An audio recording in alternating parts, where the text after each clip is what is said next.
Episode 243 of the TV Dudes podcast, recorded June 26, 2019. The golden age of streaming.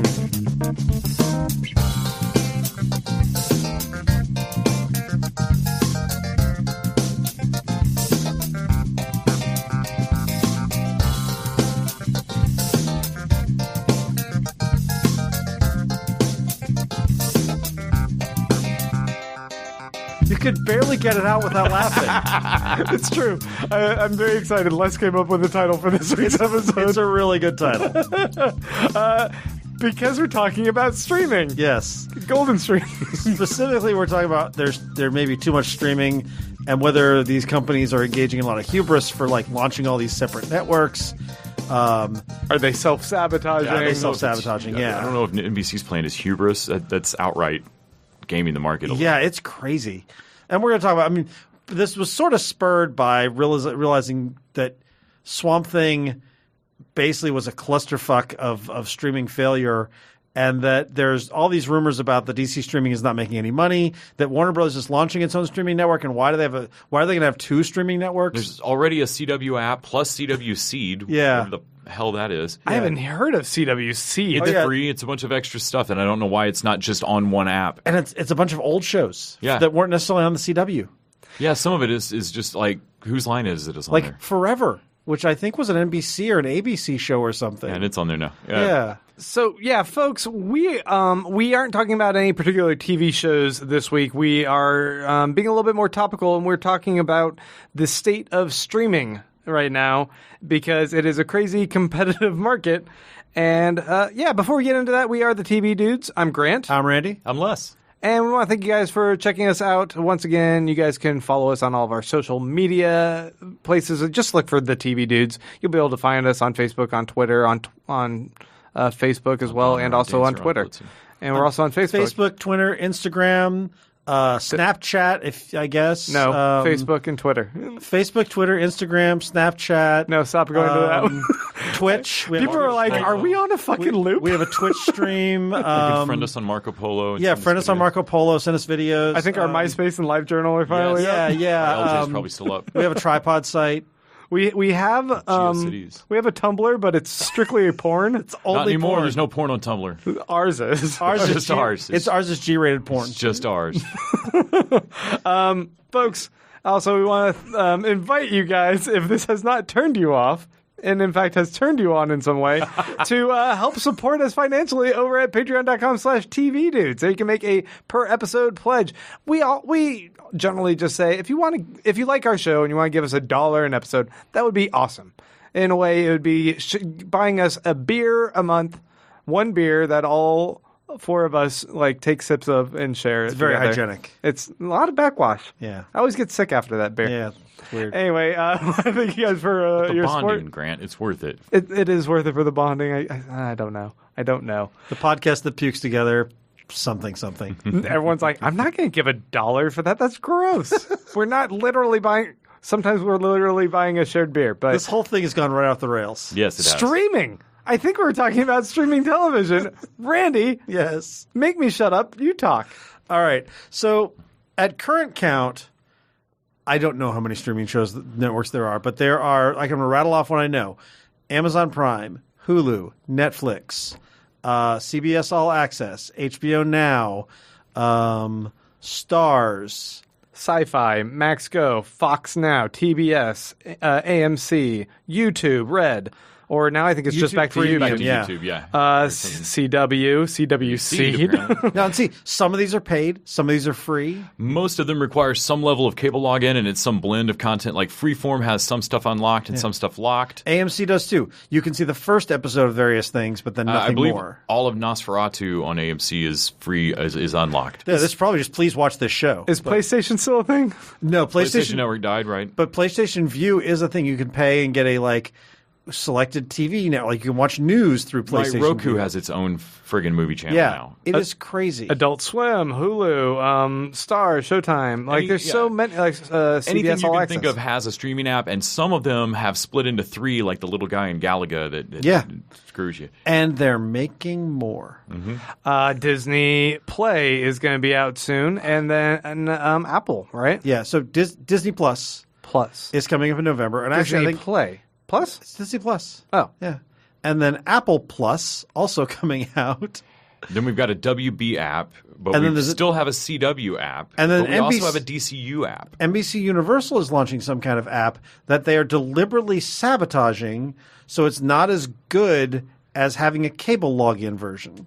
Why? And they're Drive also people back. There's got to be some deal they owe cable. they're also paying $500 million to move from Netflix to NBC Universal in 2021, The Office, which is one of the most watched shows on television. Okay, let's go back a step to this sabotaging there.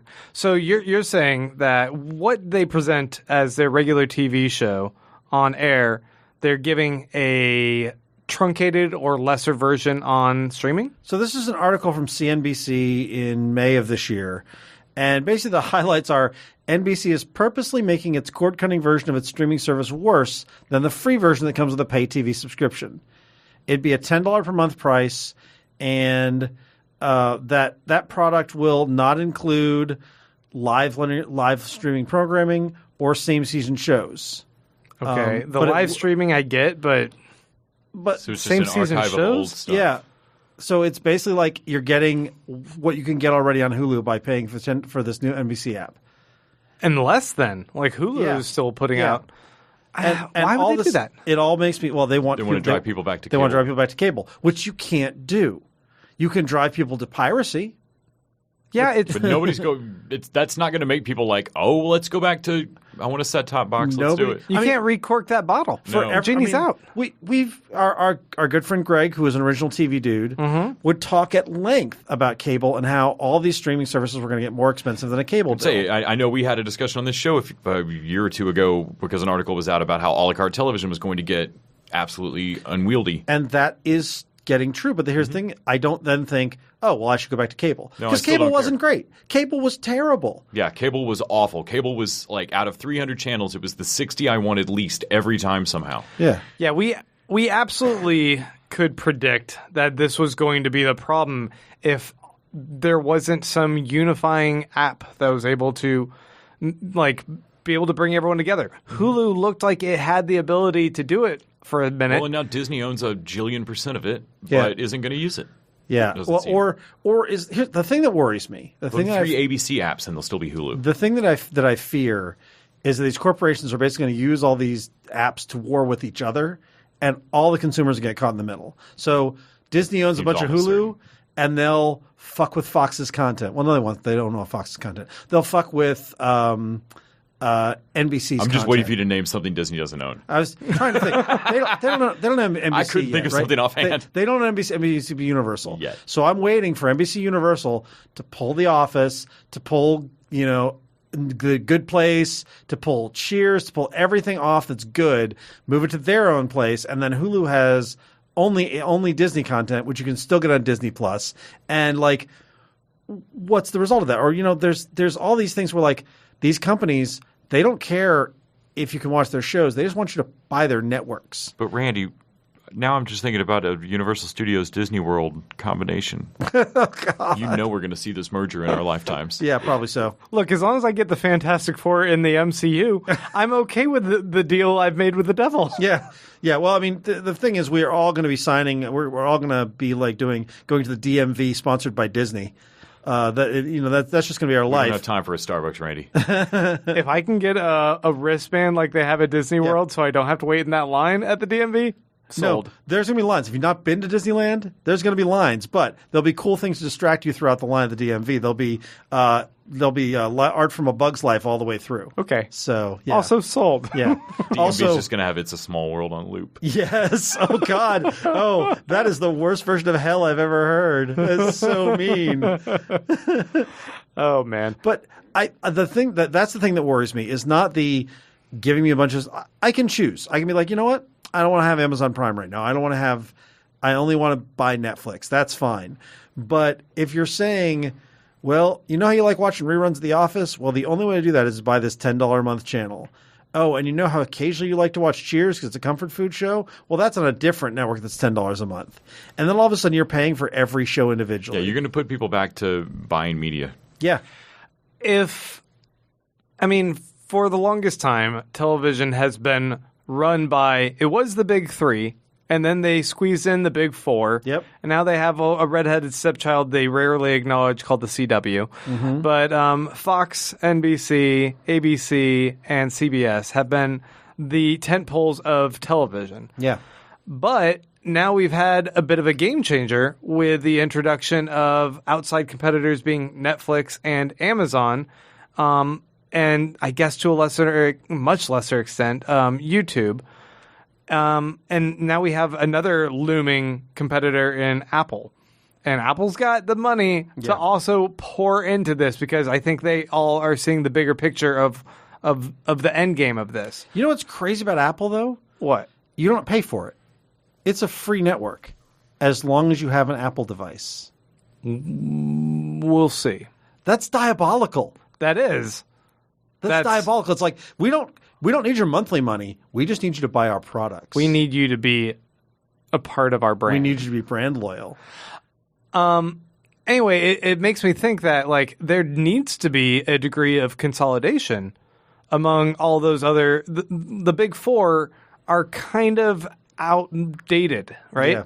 Like people are leaving cable, and if they can't figure out a way to like none of them are strong enough on their own, so there does need to be this unholy alliance or some all-powerful puppet master, Mickey Mouse puppet master that's buying up all of them and putting them under one umbrella that is Disney. Like when Disney owns and controls all of them, then it's going to be Disney versus Apple versus Netflix versus Amazon, and those are going to be the four new gods. Yeah, and one of them's going to hold all the old gods in its pocket. Yeah.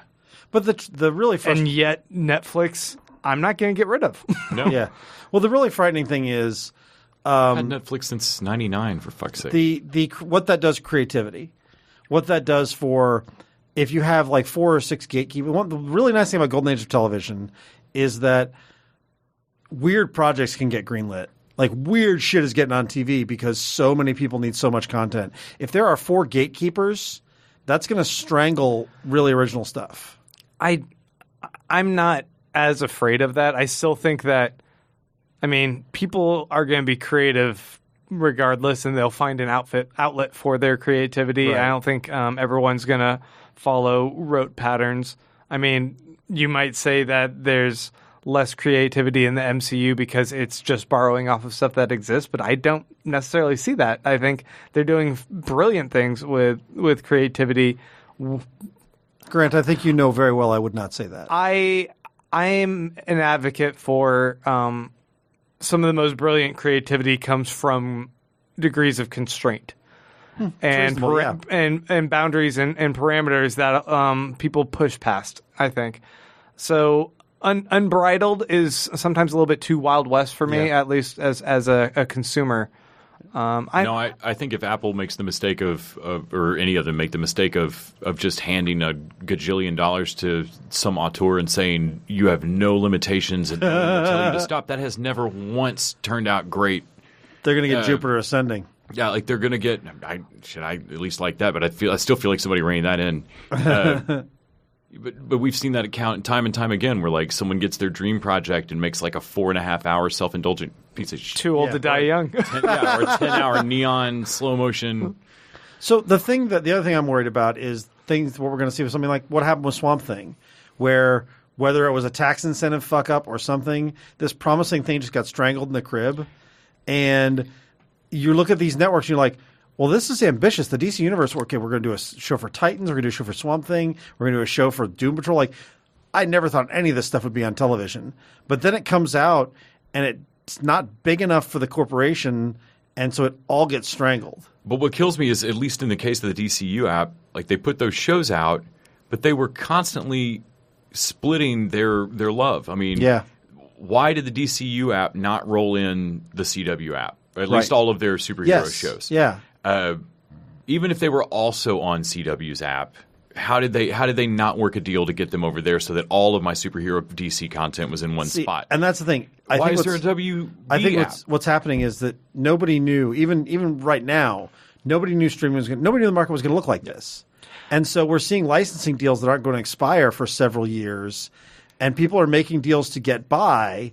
So you have a deal where like, okay, well, we want these rights for 3 years. And what they're thinking is in 3 years, we'll be able to take it back for our network. And what the other person is thinking is, well, in 3 years, we will add our stuff to it. And everyone's working at their own angles. And so you get these weird licensing deals. So things like that seem so obvious, like, yeah, why aren't all the CW shows on and DC? I know it's just a contract rule. And it's always a contract rule. And there's so many different contracts. There's so many people involved that and no one is thinking of like what's good for the industry, what's good for our overall health of our market. They're thinking of how do we screw the other guy?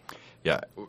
Whatever happened with Swamp Thing, it bombed and cost so much at a time when the streaming network was weak that I honestly I kind of feel like Swamp Thing might be the thing in the meeting rooms that makes somebody in a suit go, you know what, the DCU app's just not working. Yeah, exactly. Like, I'm not saying that it financially is the ledger item that just directly killed it, but I feel like it changed the tone of the conversation of like, this isn't working. Yeah, I feel like it shouldn't work anyway because it's too narrow of a platform. I agree. Like, why is everyone still trying to etch out their own little acre of land like this is the Wild West? I want to go log into a whole separate thing just for DC shows. Why aren't those just on Hulu or just on Netflix? Yeah. At least Disney has all of Disney. I mean, for fuck's sake, they could have Hand the Rocks the Cradle on there if they wanted to. Yeah, Disney makes sense as a streaming network because that is a huge, broad spectrum.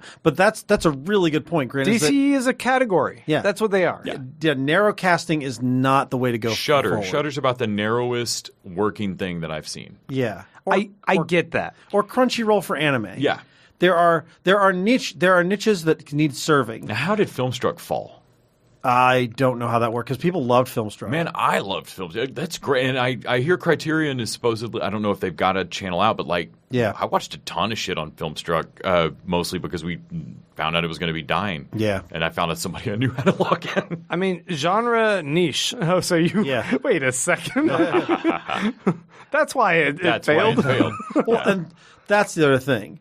There's no reason not to share logins. Like if there's 30 networks and you have 10 friends, you're like, hey guys, let's divide up the pain a little bit. Yeah, we all have to do that. I mean, we're able to watch what we're able to watch because we have additional help of Patreon. Yeah. Like, we're not making that money. No, we're using it to help pay so that we can watch stuff so we can discuss it back on this show. There's no way in hell I would pay for stars.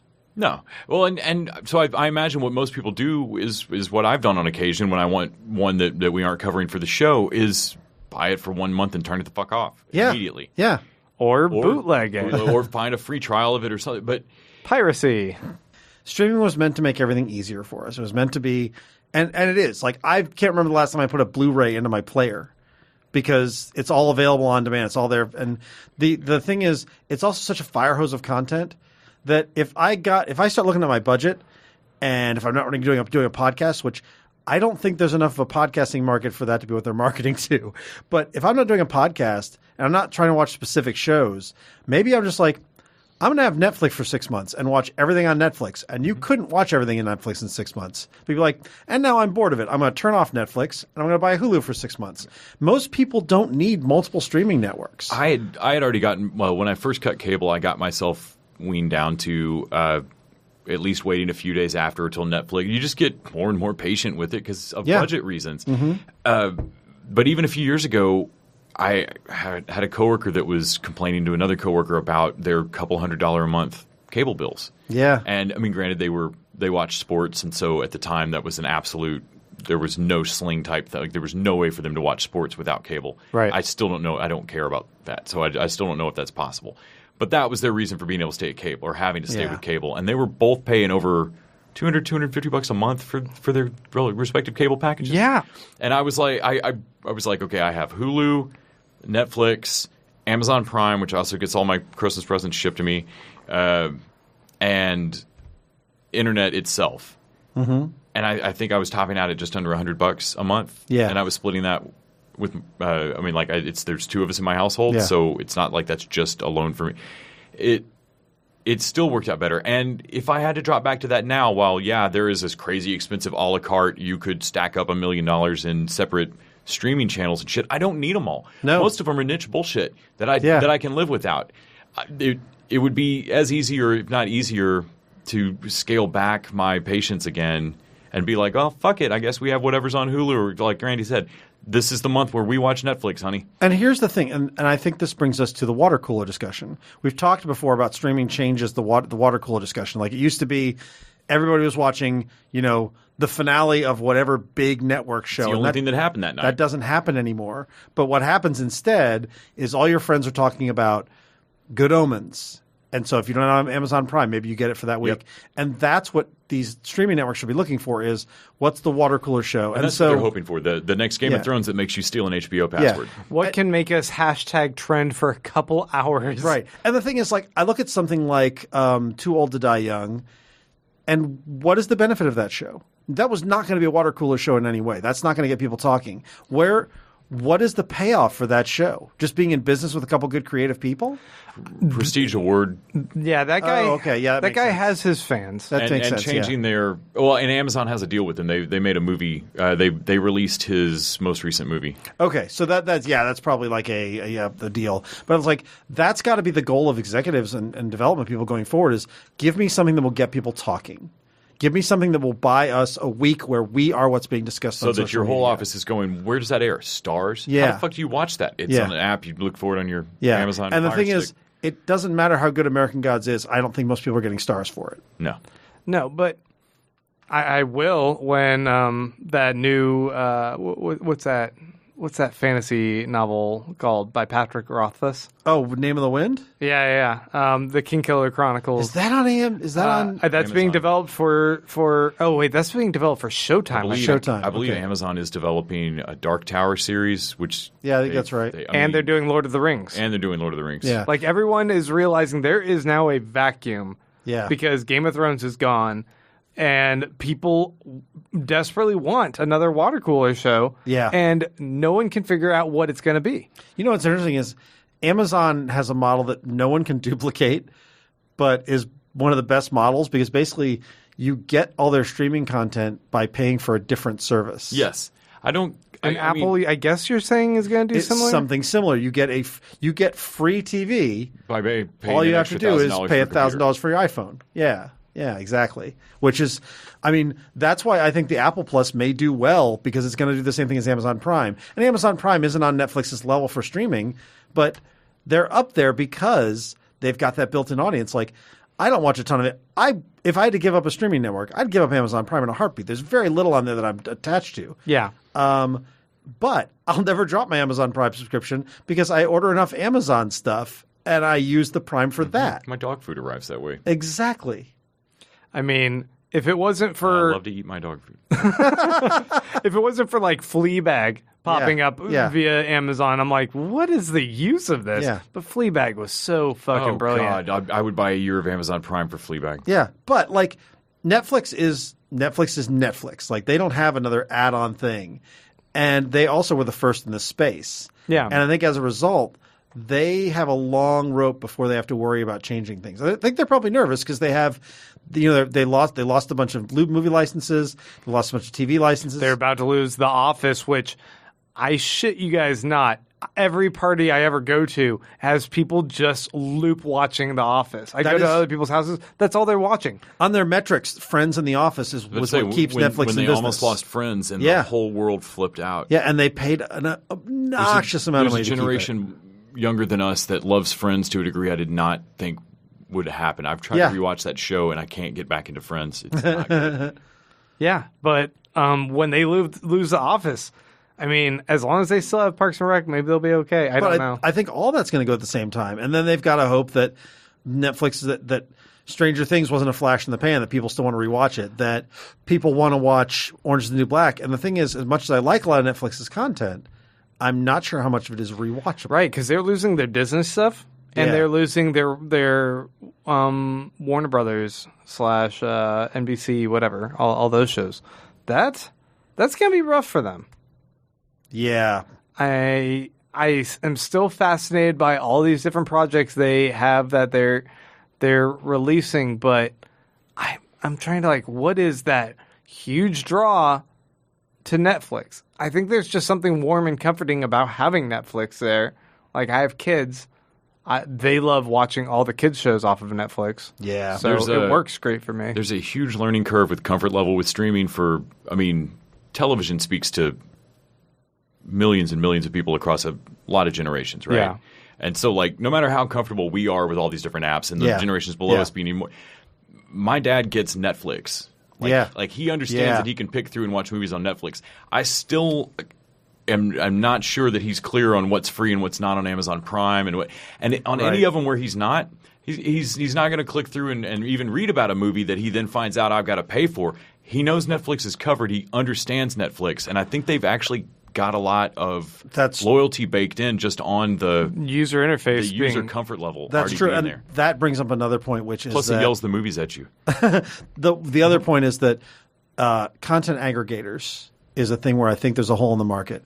This is one of the things where Apple is really good. I have an Apple TV, and everything I watch, except for stuff on Netflix, because I think they're beefing with Netflix, shows up on a little screen that's just like a DVR for me. And it's Fire Stick does a similar, not as good. But exactly. Here's the last thing you watch. Here's the show. All you do is push the button that has the show on it, and it finds the network, and it pulls it up, and it plays it. I use Roku's search function at the start of almost all my Roku stuff because it searches. It's not perfect, but it searches across most of the apps. So there's a market to be had. And it'd be interesting to see Netflix be one of the ones who do it. Whether you basically you put a system in place where you grab stuff from other content providers and you make it like a DVR. Man, I don't know. I mean, Roku's already trying to do it. Yeah. Apple TV is trying to do it. Yeah. But yeah, you're trying to play nice with a bunch of people who are going to fuck their code just so that you can. The best thing to try to even figure out if something's streamed, like Just Watch, the website, like there used to be a different one.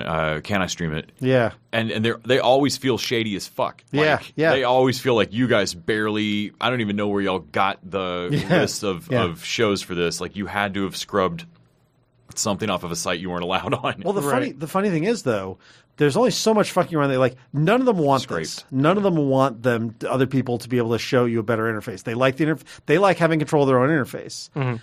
But none of them want to piss off all their consumers by changing the code so they can't find your shit. Because you don't want to be the one guy who's like on Apple TV, you can't find your shows. Like that's not ideal. You can't tell me that's Netflix's idea. That's got to be Apple's idea. Exactly. Man, It's too much. I'm okay with. I don't know if I want to say that. I would be okay with some sort of service, buying up or consolidating a lot of these, so there's less overwhelming options for me. If I would just be like, there's 4 main streaming services, and that's all I need to worry about. That'd be great. I'm happy to see a market collapse in this. Like I would love to see a lot of this just crater and a lot of these niche ones just kind of vanish that's not an idea anymore. I think but I think it's going to take some time. How often do we on this podcast, I know we're an anomaly, right? Yeah, this is we watch a lot of this is not how people watch TV. But how often do we complain that there's just so much good TV and we don't have time to hunt it all down and figure it all out? I don't want to add in a layer of also having to hunt down what app the show I've never heard of is on. Yeah. Right. Let's just kind of collapse and consolidate. And the other frustrating thing is because of all this all this disparate things, there's things like Kyle and I talked on a couple episodes back how much we love I'm Sorry. It's on True TV. Why is that a thing? I have a friend of mine who messaged me because he knows I'm a TV guy, and he's like, why the hell do I need stars for all these shows? Why are all these shows on all these networks? Why can't they all die so that the good shows go to the good can be somewhere I can watch them? And the true answer is, if there's less streaming networks, there's going to be less shows getting produced. But there needs to be some kind of acknowledgement from the smaller guys. This is a weird analogy. Okay. We were watching the Democratic debate earlier. Okay. And there were, 20 people on the stage? 10. Some of them should get a tall trench coat, stand on each other's shoulders, and become a viable candidate. Yeah. There's Station just needs to run. 2 stations just run into 1 station. There's candidates in there who know they're not going to be the nominee, but they are there to make to make an impression, to become governor later, or to make a run at Senate, or benefit their public image. To benefit their public image. why can't some of these smaller networks like True TV or the Paramount Network or whatever acknowledge that, hey, we're going to make 2 seasons of Yellowstone with Kevin Costner and the fucking director of like no one's going to find it. Like we know no one's going to watch this first run or not enough to be anything but a statistical anomaly. But we also know we're getting enough buzz that we can then make a deal with Netflix to get our other shows on their network. These smaller networks should be looking to the bigger guys to be like, hey, give us a little money, take our shows. And I feel like some of that's going on, but not enough of it. Too many of them are doing the thing that some of the presidential candidates are, which is like, no, I want to be president. You're not going to be president, and you're not going to be the new Netflix. Just acknowledge. I mean, to an extent, it seems like that's kind of happening. And if what you're saying is true, this is, I mean, making an app isn't necessarily the most difficult or inaccessible thing at this point. Making a streaming app, there are Tubi TV like and app programs like already kind of set up for you to like drop in and plug and play if you have the content and you're able to pay the streaming bandwidth in order to host all of this and make it marketable to people, right? Right. So if you want to do that, it's not that big of a hurdle, but maybe you're right in the fact like this is like a test case, like a resume, a portfolio element that they're using to shop themselves to the big league guys and be able to broker a partnership deal even in a smaller scale. And that's kind of fascinating.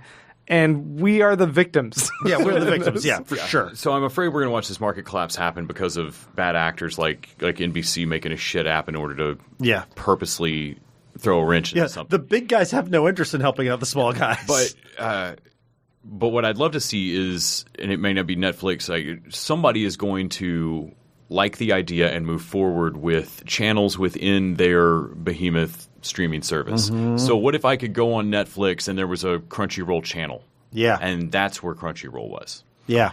I'm just thinking a random example, but like bullshit rando niche app. Could Netflix make a deal where it adds channels? Where it adds your whole streaming app to it. Yeah. So that and we're kind of seeing that in like the way that they'll all let you buy a pass-through membership, like Amazon Prime. You can get your stars through Amazon Prime. You can get your stars through Hulu. But I mean, someone needs to be able to get all of it. I mean, bake it in completely so that it's not an add-on. So that I'm not going to another channel. I'm seeing the full, thing in. So that on Netflix, Netflix comedies, Netflix originals, action movies, Crunchyroll anime. Yeah.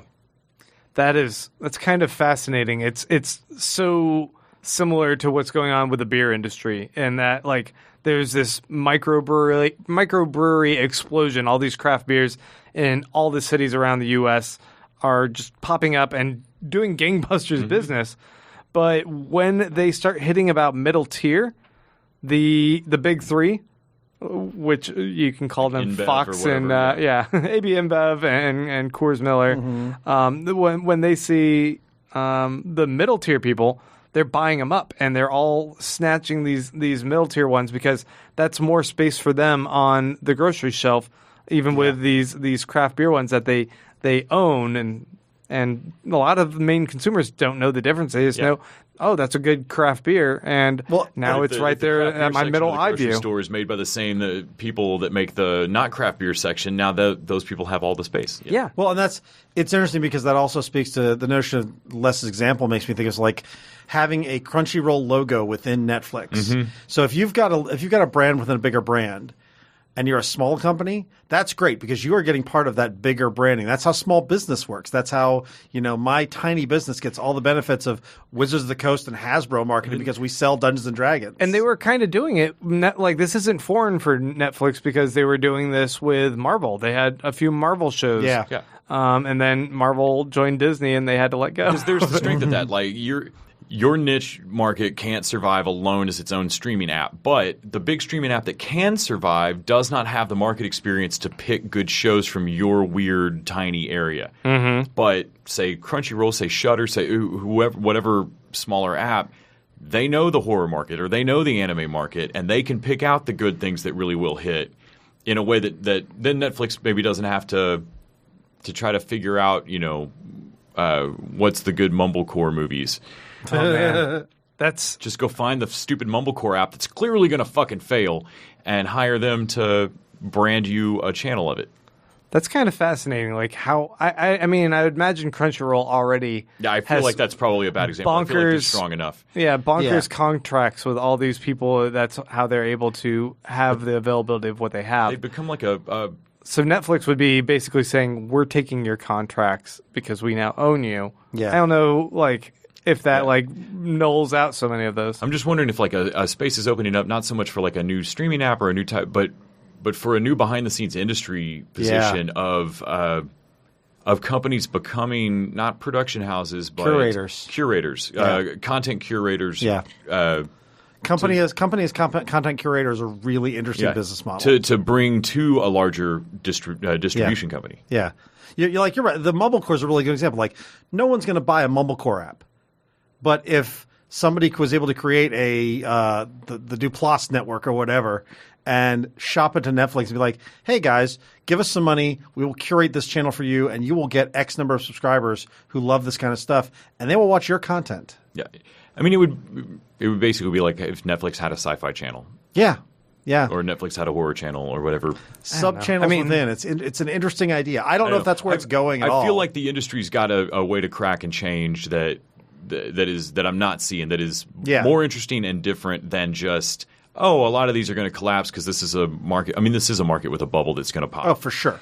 They could just wait it out. But it's also going to get weirder than we see. I didn't see this coming when Pirate Bay was around. I didn't see us being here now. Yeah. None of us saw streaming coming. I have shelves full of Blu-rays. That's the thing about streaming, Randy. Yeah. You never see it coming.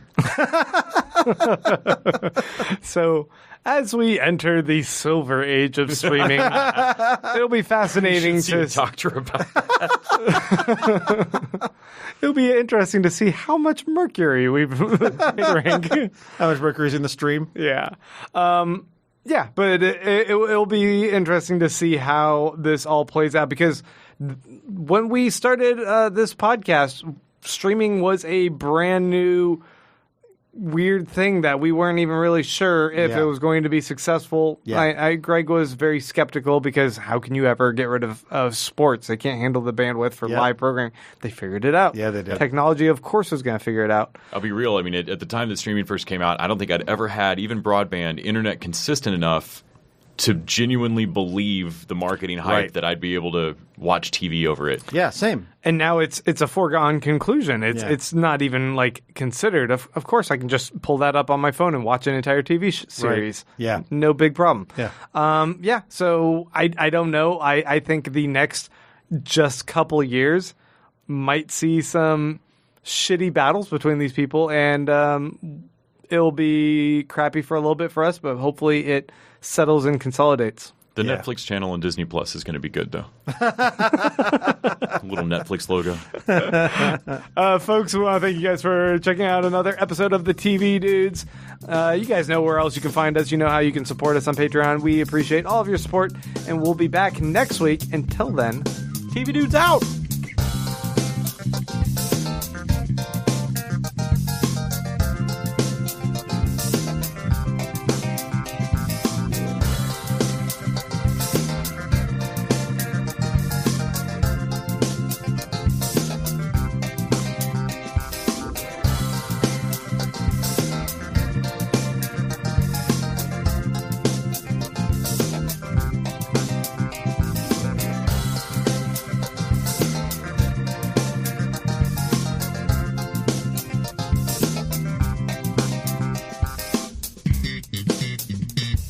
The TV Dudes is an independently run podcast and a member of the Electric Sweater Podcast Network. We are exclusively listener-supported. If you'd like to help us out, go to patreon.com/tvdudes. You can like us on Facebook and Twitter @TVDudes. All the music for our show is by our friend and original TV dude, Gregory J. Amani Smith. To find out more about us, go to thetvdudes.com and electricsweater.com. I'm Grant Davis. Thanks for listening.